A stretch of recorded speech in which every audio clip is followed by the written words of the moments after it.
नमस्कार। आप देख रहे हैं वीआईपी न्यूज का कार्यक्रम जनसदन। हम आज चर्चा करेंगे उत्तराखंड में जो प्रथम फेज में चुनाव होने वाले हैं उसके रेफरेंस में। अभी पहले भाजपा ने अपनी लिस्ट दे दी थी स्टार प्रचारकों की, अब कांग्रेस ने भी लिस्ट दे दी है। चुनावी समर उफान पे है और जैसा आप सबको सर्वविदित है कि प्रथम चरण में ही देवभूमि में मतदान होने हैं, तो पार्टियों ने अपना पूरा जोर शोर लगाया। अभी कल कांग्रेस ने अपना घोषणा पत्र भी जारी किया है। उसी रेफरेंस में हमारे पास पैनल पे बात करने के लिए हैं भाजपा से नवीन प्रशाली जी, कांग्रेस से सूरज सिंह नेगी जी और हमारे सामाजिक कार्यकर्ता नरेंद्र सिंह जी। नरेंद्र सिंह जी, ये इस चर्चा की शुरुआत हम आपसे करना चाहेंगे। अगर हम उत्तराखंड को देखें, चुनाव हो रहा है, सब कुछ दिख रहा है, पार्टियों ने अपने कैंडिडेट उतार दिए हैं, कुछ ने थोड़ी देर से उतारे, कुछ ने पहले उतारे, समर शुरू हो गया। और अगर देखें उत्तराखंड के मुद्दे, अगर हम ये देखें कि कहीं पे क्या उत्तराखंड के मेन मुद्दों को एड्रेस किया जा रहा है, तो जैसे जोशीमठ बहुत ही विस्थापन है, बड़ी परियोजनाओं से होने वाले जो पर्यावरण के नुकसान है ये है, और इस तरह के मुद्दे जो एक्चुअली उत्तराखंड की जमीनी हकीकत से जुड़े हुए। हम अभी राजनीतिक बात नहीं कर रहे, अभी हम बात नहीं कर रहे हैं जमीन के लड़ाई की और बाकी लड़ाई।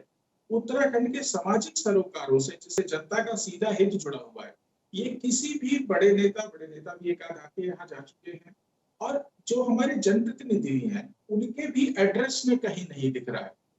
क्या इसका अभाव है? क्या पार्टियां इसको ऐसा सोच रही हैं? कि मैं इसलिए बोला इसको कि आप देखिए, ये मुद्दा ऐसा नहीं है कि सिर्फ उत्तराखंड से जुड़ा हुआ है। अगर आप आपदा प्रबंधन की बात करेंगे तो वो बहुत बड़े तौर पे केंद्र से शासित होता है और केंद्र उसको पोषित करता है। नरेंद्र सिंह जी, चुनावों के दौर में, स्टार प्रचारों के दौर में जो जमीनी मुद्दे हैं वो जनता के सामने कभी आ नहीं पाते। देखिए, जमीन और जंगल, हमारे क्षेत्र जो उत्तराखंड है वो ऐसी जगह बिल्कुल चाइना बॉर्डर पे बैठा हुआ है। हमारे यहाँ हर साल आपदा आती है। इस पे कोई विषय बात करने को ना नेताओं को लगता है कि ये बात जरूरी है, क्योंकि इस बातों से वोट उनको मिलते नहीं है। अगर आप शिक्षा की व्यवस्था देखें, हमारी जो स्कूली शिक्षा है वो बिल्कुल ही चरमरा गई है। न स्वास्थ्य की व्यवस्था है। जो हमारे शहर का सबसे बड़ा अस्पताल है, वहां पर अगर आप डिलीवरी के भी जाए तो मुश्किल है। जो पहाड़ों के जो हॉस्पिटल हैं वो एक रेफरल सेंटर बन चुके हैं। वहां से पेशेंट सिर्फ देहरादून दौड़ाए जा रहे हैं, देहरादून या हल्द्वानी दौड़ाए जा रहे हैं। ये जो मूलभूत सुविधाएं हैं इनकी बात ना कोई नेता करना चाहता है। और मुझे ऐसा लगता है कि जनता है, जनता का तो हम जैसे ही मौका चुनाव आएगा हम उनको दूसरे गैर जरूरी मुद्दों पे उलझा देंगे। चाहे वो स्टार प्रचारक जब दौड़ेंगे यहाँ पर, उनकी आभा मंडल देखकर जो हमारा गांव का सीधा साधा व्यक्ति है वो उनसे सवाल नहीं करेगा। या तो एक अति आत्मविश्वास है पार्टियों में कि हम जनता के किसी मुद्दे से बड़े हैं। और अगर हम बीजेपी की बात करें, जो सत्तारूढ़ पार्टी है, डबल इंजन की सरकार है हमारे यहाँ पर, उन्हें आत्मविश्वास से लबरेज है कि जिस दिन मोदी जी आएंगे यहाँ की फिदा और माहौल बदल जाएगा और ये सारे जो छोटे मोटे जो जनता से जुड़े हुए सवाल हैं वो बिल्कुल गौण हो जाएंगे। नवीन जी, क्या ऐसा आपको लगता है कि सिर्फ नरेंद्र मोदी जी का नाम का अलग बड़ा नाम है, आप लोगों को उस पर फायदा भी कई बार हुआ है, तो आपको लगता है कि सिर्फ उस भरोसे नैया पार हो जाएगी, या आपको एड्रेस करना चाहिए उन इश्यूज को भी, या आप कर रहे हैं? क्योंकि ऐसा प्रतीत नहीं होता। मैं एक छोटी सी डेटा इसमें जोड़ दूं, आपने पुराने 5 में से 3 को उतारा। हकीकत यह है कि जो उनको फंड मिला था 17 करोड़, उसमें जो मैक्सिमम खर्चा हुआ है, आप जान के आश्चर्यचकित होंगे कि 8.9 करोड़ ही खर्चा किया गया। तो जो फंड एलोकेटेड था उसमें से भी 50% के आसपास ही खर्चा हुआ है।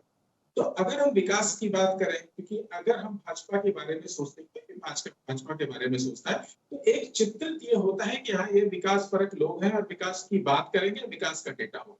तो इस बार क्या ऐसा है कि आप सिर्फ जो है मोदी जी के चेहरे पे इस चुनाव को आगे लेके जाएंगे, या आपकी कुछ जमीनी हकीकत या उससे जुड़ी हुई प्लानिंग पे आपने कुछ सोचा है, या आप जनता से कुछ कहना चाहेंगे? एक सवाल जोड़ता हूं। जो हमारे प्रधानमंत्री जी की योजना थी कि हर एक सांसद जो है एक गांव गोद लेगा और उस गांव को इम्प्रूवमेंट करेगा, क्या हमारे 500 सांसदों में से किसी भी एक सांसद ने हमारे किसी भी गांव को डेवलप किया है? नवीन जी। मैं रवि जी आपको यहाँ बताना चाहता हूँ कि भाई साहब ने मेडिकल कॉलेज की बात की थी, पहले मेडिकल सुविधाओं की बात की। मैं आपको बताना चाहता हूँ कि हम पिछले 10 सालों में माननीय मोदी जी के नेतृत्व में भारतीय जनता पार्टी की सरकार ने इस देश के सर्वांगीण विकास के लिए काम किया। उस मुद्दे को लेकर जनता के बीच में जा रहे हैं और जनता उसको समझ रही है और बहुत उससे प्रभावित होकर इससे भारतीय जनता पार्टी को अपना समर्थन दे रही है। पिछले 10 सालों में बहुत सारे काम। हमें अगर स्वास्थ्य की बात करूं, स्वास्थ्य का मुद्दा यहाँ पर आया था 2014 से पहले 350-60 के आसपास मेडिकल कॉलेज थे। उसके बाद हमने पिछले 10 सालों में 262 मेडिकल कॉलेज बनाए। दूसरी बात, आप बार बार ये मुद्दा उठता है कि सांसद अपना पैसा खर्च नहीं कर पाए। मैं आपको बताना चाहता हूँ कि वो अपना सारा पैसा बांट चुके हैं, लेकिन वो प्रक्रिया के तहत बढ़ता है और डेटा आते आते बहुत लंबा समय लगता है। तो आप उस चीज को इस उसमें ना देखें। अगर आप देख सकते हैं एक महीने बाद उसका अगर रिजल्ट आएगा तो सारा ही पैसा वो अपना बांट चुके हैं। तीसरी बात आती है कि इन 10 सालों में माननीय मोदी जी ने क्या काम किया। आपने कहा कि केवल मोदी जी का नाम लेकर आप नैया पार लगाएंगे या फिर काम बताएंगे। हम मोदी जी आज एक नेतृत्व है भारतीय जनता पार्टी। मोदी जी एक नाम है, मोदी जी एक क्रांति है। इस देश से गुलामी के निशाने को मिटाने के लिए, भारत की अर्थव्यवस्था को आगे ले जाने के लिए, भारत का समुचित समाधान देने के लिए और भारत के गौरव को आगे बढ़ाने के लिए वो नेतृत्व का नाम मोदी जी है। और भारतीय जनता पार्टी ठीक उस तरह क्रांति है जो देश के समग्र विकास के लिए और विकसित भारत के लिए अपना प्रयास कर रही है, अपना विजन लेकर चल रही है। तो उस विजन को लेकर माननीय प्रधानमंत्री जी के नेतृत्व में भारतीय जनता पार्टी इस वक्त मैदान में है। 2024 के ऐतिहासिक चुनाव में 2047 का जो लक्ष्य है विकसित भारत का, उसको लेकर जा रहे हैं और जन को समझा रहे हैं। तो भारतीय जनता पार्टी के तमाम कार्यकर्ता, पन्ना प्रमुख तक हमारे जो क्रांतिकारी साथी हैं, जनता के बीच में जाकर उस बात को रख रहे हैं और जनता से फीडबैक ले रहे हैं। एक सिस्टम के तहत पूरा मोदी जी के नेतृत्व में चुनाव लड़ा जा रहा है। उसमें ये नहीं कह सकते हैं कि आप केवल मोदी जी के नाम पर चुनाव लड़ रहे हैं। बिल्कुल, नेतृत्व का नाम मोदी जी है तो मोदी जी के नेतृत्व में ही चुनाव लड़ा जा रहा है। तो इसलिए कह सकते हैं कि मोदी जी के नेतृत्व में चुनाव लड़ा जा रहा है। और फिर एक बार मोदी सरकार, 400 बार मोदी सरकार जनता कह रही है, जनता आज कह रही है। तो 10 साल का काम अगर आप देखेंगे तो मैं आपको ये बताना चाहता हूँ कि जिन 50-60 साल आप देख सकते हैं कांग्रेस को भी इस देश की जनता ने दिया। कल कांग्रेस का मैनिफेस्टो निकला था, 5 न्याय 25 गारंटी की बात की। तो सब नौटंकी है। जब आपके पास सत्ता थी 50 साल 60 साल आपने कभी न्याय नहीं किया। आप देख लीजिए कांग्रेस का कार्यकाल 75 से 77 जो ये कार्यकाल रहा, क्या अन्याय यहाँ पर हुआ है। और इतिहास में एक कलंक के तौर पर कांग्रेस का कार्यकाल रहा। और आज आप न्याय की गारंटी कर रहे हैं जब जनता ने दरकार कर आपको दरकिनार कर दिया है, आपको सत्ता से हटा दिया है। तो अब न्याय नहीं बल्कि गारंटी चाहिए असली। और लोग बोल रहे हैं, जनता बोल रही है, देश की जनता बोल रही है, मोदी की गारंटी चाहिए। तो जो पिछले 10 सालों में काम हुए, तो मैं आपको थोड़ा सा बताना चाहूंगी वो प्रश्न जो कांग्रेस के 50-60 सालों के कार्यकाल में तालों में बंद कर देते, अंदर रख देते, उन तालों को छोड़कर मोदी जी ने प्रश्न का समाधान दिया है। चाहे वो 370 हो, चाहे राम मंदिर हो, चाहे सीए हो या अन्य ऐसे कार्य जिस पर कांग्रेस कभी सोच नहीं सकती थी। और ये देश की जनता ने भी ये मान लिया था कि इन समाधानों, इन मुद्दों का समाधान नहीं हो सकता। तो वो कालजयी निर्णय लेकर माननीय प्रधानमंत्री जी ने इस देश को एक दिशा दी है। और आज पूरा देश सबका साथ, सबके विकास के साथ जो अग्रसर हो रहा है इस विकसित भारत के लिए, आप देख रहे हैं कांग्रेस आज कहाँ है।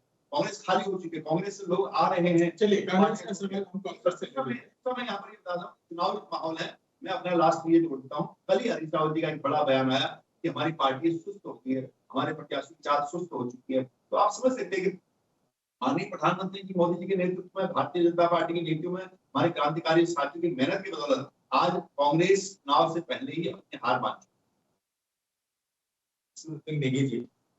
अभी ये जो दिख रहा है यहाँ पे, ये तो आपके प्रमुख नेता ने कहा ही है, लेकिन जो दिख रहा है जिस तरह से आपको वहाँ पे चुनाव में, क्योंकि आपके सामने जो पार्टी है वो बहुत ही अग्रेसिव है और सब जानते हैं कि काफी विधिवत चुनाव लड़ती है, तो उसमें कांग्रेस किस जगह पे अपने आप को फिट पा रही है। और दूसरी बात यह है कि क्या आप, सवाल ही कांग्रेस से ये है कि क्या आप जन आकांक्षाओं के मुद्दे पे अभी भाजपा को घेर पाने में सक्षम है? क्या जनता को ये लग पा रहा है कि कांग्रेस एक विकल्प है?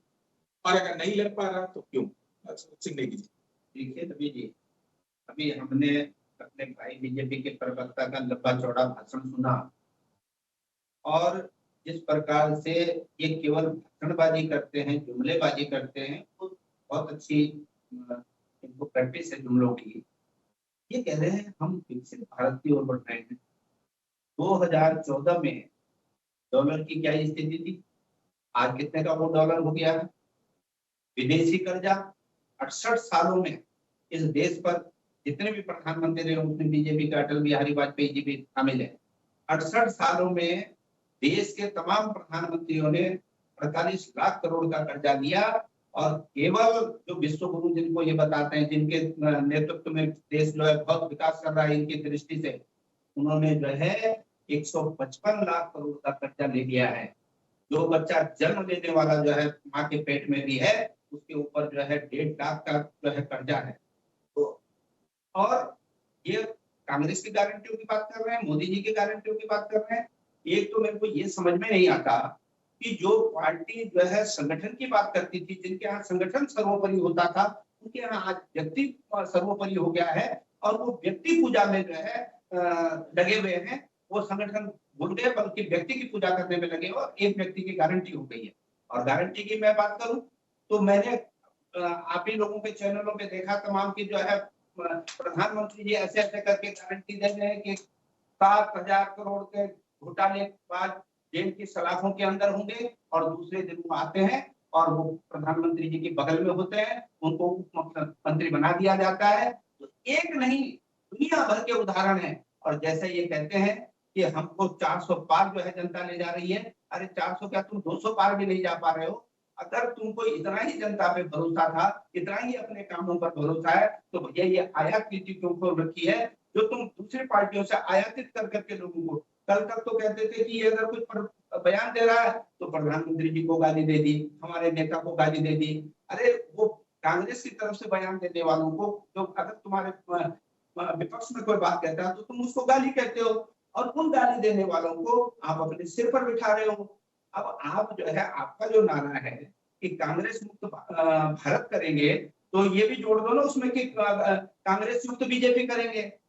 आपके पास क्या कार्यकर्ताओं का अभाव है, नेताओं का अभाव है, जो आपने ये निर्यात से आयात नीति खोल रखी है। सवाल उठता है ना कि उन्होंने आयात नीति खोली है, ठीक बात है, लेकिन अगर कांग्रेस का या किसी पार्टी का बड़ा नेता उधर शिफ्ट होता है, उस पार्टी के वजूद पर भी तो एक सवाल लगता है। क्योंकि अभी तो एक बड़ा ओपन गेट उन्होंने कर दिया राम मंदिर के, क्योंकि हर आदमी भाई राम का वो विरोध कर रहे थे, इसलिए हम इधर आ गए। लेकिन अगर ये विचारधारा का मामला है, आप खुद ही सोचिए कि अगर बड़ा नेता उधर शिफ्ट होता है, आप सोचिए फिर उनको एक एज तो मिलता है कि भाई जिसको पसंद है वो हमारी पार्टी में आ रहे हैं। देखिए रवि जी, ये बिल्कुल सत्य से परे है। जो नेता जा रहे हैं उनको या तो प्रलोभन दिया जा रहा है।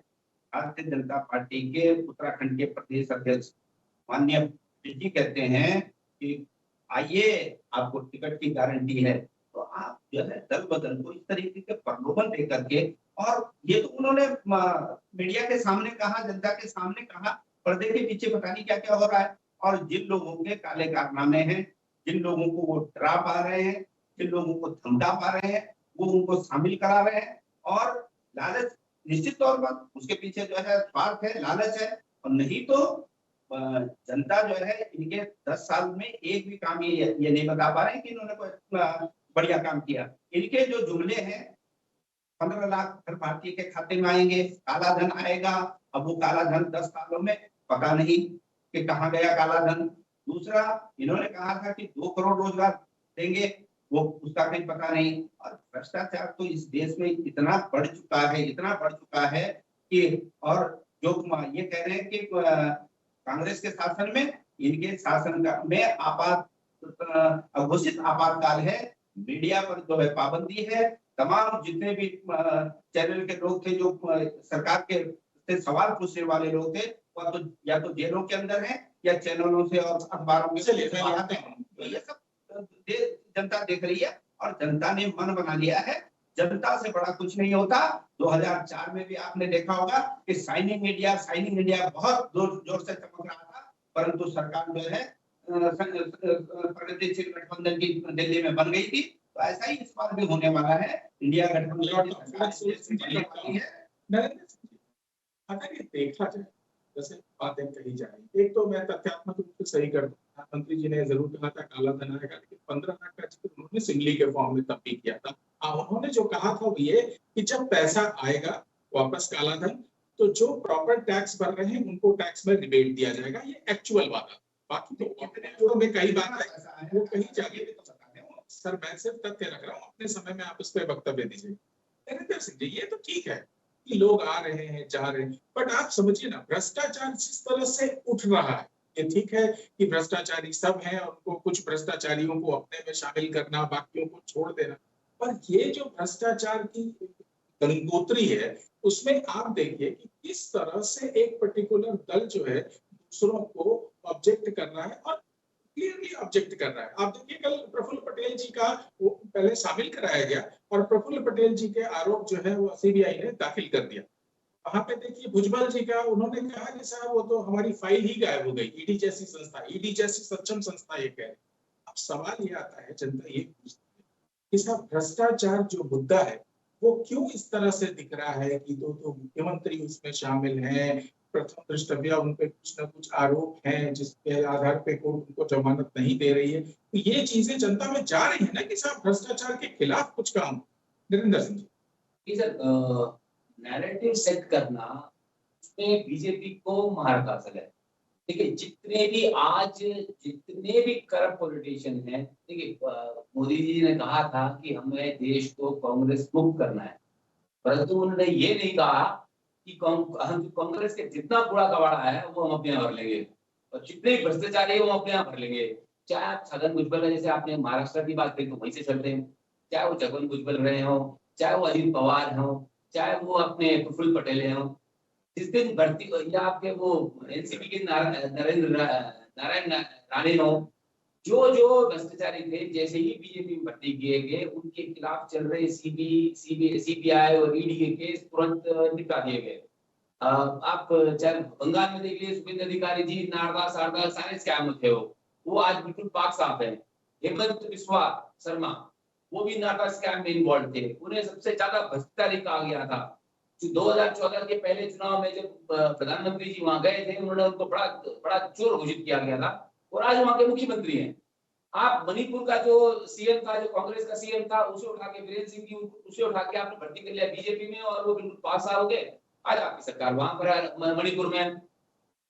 मध्य प्रदेश से लेकर कर्नाटका से लेकर देखिए जो 55 करोड़ का जो तथाकथित दिल्ली का शराब घोटाला है, जिस व्यक्ति ने 55 करोड़ रुपए के बॉन्ड दिए थे, आज वो टीडीपी में शामिल हो गया और टीडीपी से टिकट भी ले आया है। तो जो ऐसी वॉशिंग मशीन पिछले सालों में इन्वेस्ट की गई है कि आप कुछ भी डालिए और बिल्कुल साफ सुथरा सा आदमी निकल जाता है बाहर। परंतु इसमें मैं ये कहना चाहूंगा कि सबसे बड़ा फेलियर है विपक्ष का। इन्होंने ऐसा कोई नैरेटिव सेट ही नहीं किया है। आप ये देखिए इलेक्टोरल बॉन्ड, जहां तक मैं जानता हूँ इस आजाद भारत का सबसे बड़ा अगर देखा जाए तो स्कैम है। क्या आपको पता है कि अगर इस चौक से बाहर निकले और किसी भी सड़क पर चलते व्यक्ति को पूछे कि इलेक्टोरल बॉन्ड क्या है, वो बता नहीं पाएगा आपको। देखिए सबसे बड़ी समस्या यहाँ विपक्ष में आ रही है कि वो जनता से जो उनका कॉन्ट्रैक्ट था, देखिए कांग्रेस की सबसे लचर हालत ये है कि इनका जो जनता के साथ कनेक्ट था वो कनेक्ट नहीं है आज। आप समझिए बात को, जब आपके लीडर्स जो कहीं ना कहीं किसी चीज में इन्वॉल्व, उन्हीं का तो जनता से कनेक्ट, और जब वो लीडर्स आपका दल चेंज कर रहे हैं तो साथ साथ दो चीजें हो रही है ना। एक तो ये कि आप जब मतलब चेंज कर रहे हैं तो ये जनता ये भ्रमित हो रही है कि भाई साहब ये तो यहाँ कुछ ना कुछ मामला जरूर था, अदरवाइज कितना बड़ा लीडर है। हरक सिंह रावत का देख लीजिए, ईडी की इंक्वायरी लगी, ईडी ने ये कहा है कि उनको कुछ दिन और लगेंगे जांच में। अगर हरक सिंह रावत जी का ट्रांसफर होता है तो निश्चित सी बात है जनता में क्या नैरेटिव आएगा। और दूसरा, हरक सिंह रावत जी का जो कनेक्ट है उससे तो आप महरूम हो जाएंगे। तो आपके पास ग्राउंडेड, मैं विपक्ष के लिए कह रहा हूँ कि आपके पास ग्राउंडेड नीति कुछ है या नहीं है, या वो अपनी नीति में 100% सफल है। देखिए जो नीति जैसे कांग्रेस में, और देखिए अगर आप दो पार्टियां ऐसी है जहां पर ईडी का बहुत ज्यादा रेट चल रही है, एक कांग्रेस है और एक आम आदमी पार्टी है। कांग्रेस पार्टी विफल रही कंप्लीटली ये बताने में जनता को कि हमारे नेता पाक साहब हैं, ये साजिश की जा रही है। लेकिन आम आदमी पार्टी में डाला गया हाथ और उसने इस तरह से भूचाल मचा दिया है यूथ दिल्ली में कि इनकी सातों की सातों सीटें खतरे में आ गई। देखिए आम आदमी पार्टी ने क्लियरली सबको बता दिया है कि अरविंद केजरीवाल बिल्कुल साफ सुथरा है, बाकी जो भी है जो इस पूरी घटना का जो कारण जो मेन सूत्रधार है वो है बीजेपी। तो इससे वो कन्विंस करने में जनता को वापस आता हूं जहां तक भाजपा के जो वादे उन्होंने किए थे वो पूरे किए, बिल्कुल डंके की चोट पे पूरे किए। 370 हटाने को था, मतलब 370 में संशोधन करके वहां पे शासित करना था, उसको जोड़ना था, वो उन्होंने किया। राम मंदिर का मुद्दा था, बहुत ही प्रॉपर तरीके से उन्होंने किया। जो थोड़ी चीजें भाजपा पे रह जाती हैं वो बेसिकली सवाल सिर्फ इतने रह जाते हैं कि अगर आप उनको कहीं कह सकते हैं तो बेरोजगारी के मुद्दे पे कुछ कह सकते हैं, और भ्रष्टाचार का आंदोलन, भ्रष्टाचार के खिलाफ जो आंदोलन चला उस पे आप सवाल उठा सकते हैं। देखिए सवाल ही उठा सकते हैं क्योंकि अभी न्यायालय का कोई निर्णय ऐसा आया नहीं। तो भाजपा ने जो कहा वो तो किया, पर जो चीजें थोड़ी रह गई हैं उसके लिए आप क्या कहेंगे अपने अपने पार्टी के लीडरशिप की तरफ से कि क्या उन चीजों पे और काम करने की जरूरत है, या आपका क्या मंतव्य है आगे? देखिए रवि जी, भारतीय जनता पार्टी का जो संकल्प पत्र था उसमें अक्षरशः उसको पूरी करने की कोशिश की गई है, और जैसे कि आपने भी कहा और वो हुई है, उसको देश की जनता देख रही है। अब रोजगार जैसा मुद्दा है, रोजगार एक सतत प्रक्रिया है, वो हर साल उसकी रिक्वायरमेंट होती रहती है। और ये रोजगार की बात यहाँ पर करें तो ऐसा नहीं कि रोजगार हुआ ही नहीं है, रोजगार सबसे ज्यादा मिला है। स्टार्टअप सबसे ज्यादा यहाँ पर खुले हैं, मेक इन इंडिया के तहत यहाँ पर इंडस्ट्रियां खुली हैं। आज अगर हम मोबाइल के सबसे दूसरे नंबर के मैन्युफैक्चरर हैं तो मेक इन इंडिया की बदौलत है। आज अगर यहाँ इंडस्ट्रीज आ रही है, टेक्नोलॉजी आ रही है, और बाहर के देश आप देखते जो आज तक भारतीय जो भारत से बाहर की कंपनियां थी, भारत को टेक्नोलॉजी नहीं देती थी, आज कह रही हैं कि हम भारत को टेक्नोलॉजी देना चाहते हैं, क्योंकि मोदी जी ने वो माहौल तैयार किया। उन्होंने कहा कि अगर सामान बेचना है तो हमें आपको अपनी टेक्नोलॉजी देनी पड़ेगी, अदरवाइज खाली हम आपसे सामान नहीं लेंगे। तो आप इस तरह से जो एक नया दृष्टिकोण से जो मैन्युफैक्चरिंग सेक्टर को देखा गया, काफी सारे लाभ हुए, और उन लाभों को देखते हुए हमारी इकोनॉमी बढ़ रही है। आज आप देखते हैं कि अगर रशिया यूक्रेन युद्ध होता है तो हमने उसमें भी तेल को खरीदा, उसको परिष्कृत किया, उसको रिफाइन किया गया, उस रिफाइंड तेल को हमने यूरोप भेजा, हम सऊदी अरब से भी ज्यादा बड़े एक्सपोर्टर बन के वो जो रेवेन्यू आई उसको हमने कहीं कहीं लगाया। उसकी बदौलत आज ग्राउंड पर इंफ्रास्ट्रक्चर आप देखते हैं, रोडें सड़कें चारों तरफ से हाईवे से का जाल बिन चुका है। अगर आप देखते हैं तो रेल इंफ्रास्ट्रक्चर किस लेवल पर किस कदर बढ़ा है।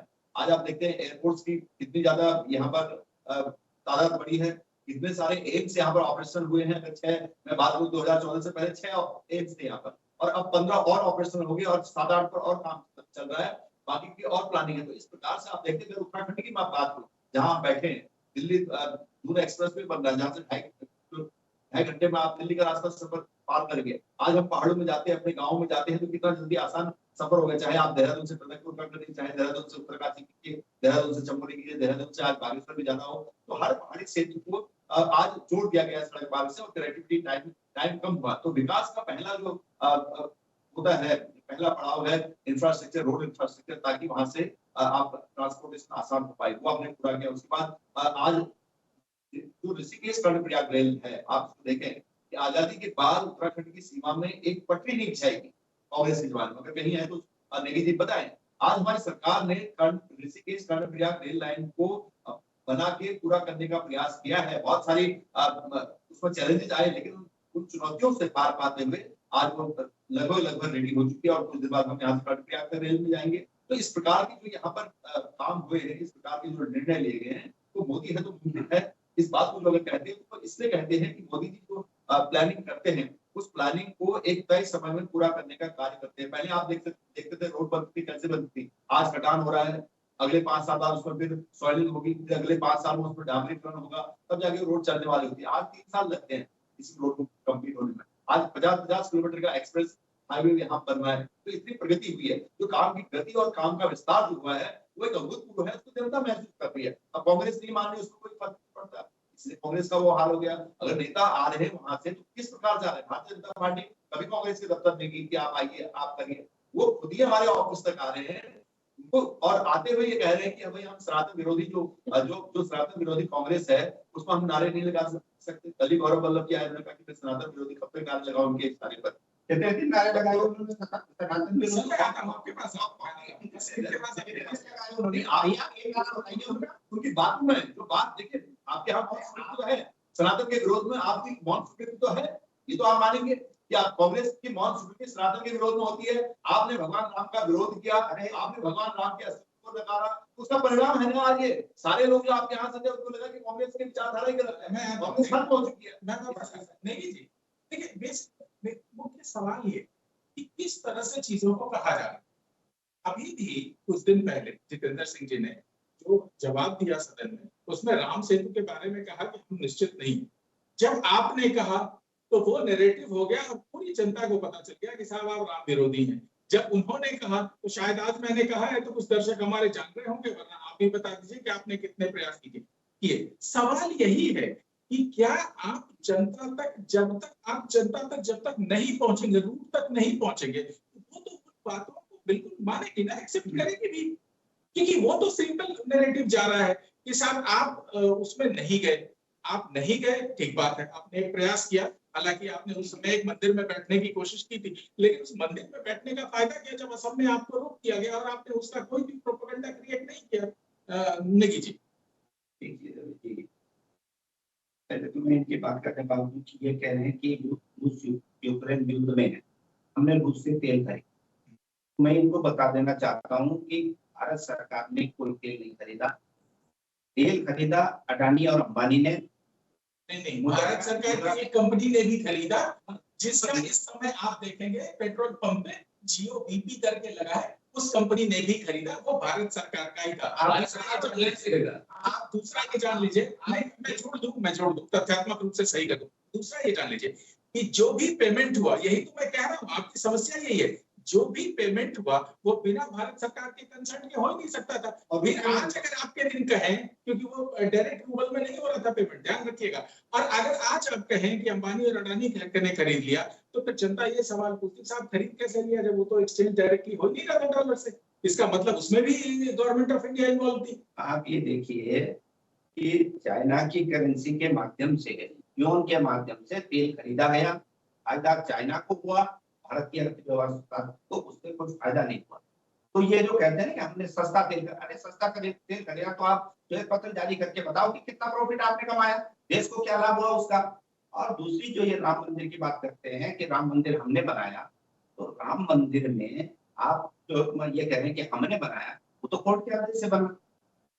आपने ना तो संसद में जो है प्रस्ताव पास किया ना, आप मेरी बात आप सुन लीजिए, कोर्ट की प्रक्रिया है। आप भारतीय जनता पार्टी का 1980 से पहले राम मंदिर ना आरएसएस का एजेंडा था ना भारतीय जनता पार्टी का एजेंडा। 1949 में वहां पर मूर्तियां रखी जाती हैं, तब भारतीय जनता पार्टी कहीं थी। आप 1989 में जो है वहां के मंदिर के ताले खोले जाते हैं, तब भी भारतीय जनता पार्टी वहां नहीं थी। तो और जब 67 एकड़ जमीन अधिग्रहित होती है जहां पर राम मंदिर बना है, तब भी भारतीय जनता पार्टी नहीं थी। तो ये लोग तो गणेश को एक दिन में दूध पिला के प्रोपेगेंडा करने वाले लोग हैं। काम करती है कांग्रेस, पर प्रोपेगेंडा नहीं करती। इन्होंने कांग्रेस ने पोलियो अगर न पिलाया, अगर कांग्रेस ने पोलियो मुक्त भारत बनाने के लिए पोलियो की ड्रॉपें पिलाई है, अगर इनके बीजेपी के नेताओं ने अगर वो पी नहीं होती ना, तो ये भी ऐसे कांपने वाले पैदा होते हैं। और जो तमाम इतने आज तक की बीमारियों के जो टीके लगे, कांग्रेस ने कभी नहीं कहा कि हमने मुफ्त में टीका दिया। इन्होंने जो है कोरोना में क्या हमने मुफ्त में दिया। और कांग्रेस ने इतना जो लोगों को 60 सालों में राशन दिया होगा, कभी किसी प्रधानमंत्री की फोटो नहीं लगाई। आज 5 किलो राशन पे भी जो है एहसान किया जा रहा है कि तुमको फ्री में दे रहे हैं। अरे फ्री में क्या, अपने घर से ले लो भैया। और ये कहते हैं कि सड़कों का जाल बिछ गया, आप यहाँ से दिल्ली चले जाइए, कितना आपको टोल देना पड़ता है। तो ये जनता के पैसे से, जनता सरकार का योगदान तो कम, जनता का योगदान ज्यादा है इसमें। इतने लोग कर रहे हैं, बेरोजगारी जो है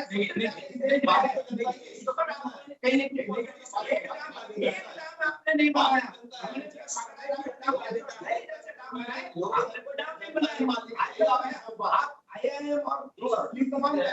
इतनी हमने आप जो है सरकार है, जनता की सरकार नहीं, बस आप ही के पास नवीन जी, बेसिकली इन्होंने ये कहा कि जो योजनाएं हमने दी थी उसको आगे बढ़ा के ले गए।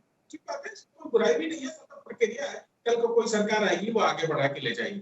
तो किस तरह से भाजपा अपने आप को यहाँ पे रखती है कि साहब ये आपने तो जैसे जो अपना एजेंडा दिया था उस पर तो आप पूरी तरह से खरे उतरे। अब रही बात इसकी कुछ चीजें हैं वो प्रक्रियात्मक तरह से हुई, तो उस पर ये इल्जाम लगा देना कि कोई राम के खिलाफ था, ये थोड़ा दिक्कत वाली बात नहीं हो जाती? आप इसमें जरा मेरी बात एक अधूरी रह गई। देखिए ये जो कहते हैं कि हम समय की बाध्यता है कि 2-2 मिनट की ये कहते हैं हम सनातन के विरोधी हैं। चारों जो सनातन के जो झंडा बरदार हैं, जो सनातन को देखने वाले लोग हैं, चारों शंकराचार्यों ने तो राम मंदिर के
परंतु अगर अंदर ये चुनाव करने जा रहे हैं या सकते हैं उत्तराखंड की जमीनी समस्याओं के लिए? 2 सेकंड 10 सेकंड में, क्योंकि उत्तराखंड की जमीन संस्था में ये चुनाव से यही मालूम होने वाला है कि उत्तराखंड में बीजेपी का जो दबदबा है या लोगों के प्रति जो लोगों का उनके प्रति प्रेम है वो बरकरार रहेगा, और कांग्रेस के लिए 2000 जो अगला चुनाव है वो भी मुश्किल होता जा रहा है। आप सभी का बहुत बहुत धन्यवाद। इस खंड में हमने देखा कि क्या परिस्थितियां बन रही हैं। इस कार्यक्रम के अगले खंड में हम मिलेंगे जब हम चर्चा करेंगे कि उत्तराखंड में जो चुनावी परिस्थितियां हैं वो किसके पक्ष में ज्यादा वेग से जा रही हैं। इसके साथ आप सभी को बहुत बहुत धन्यवाद।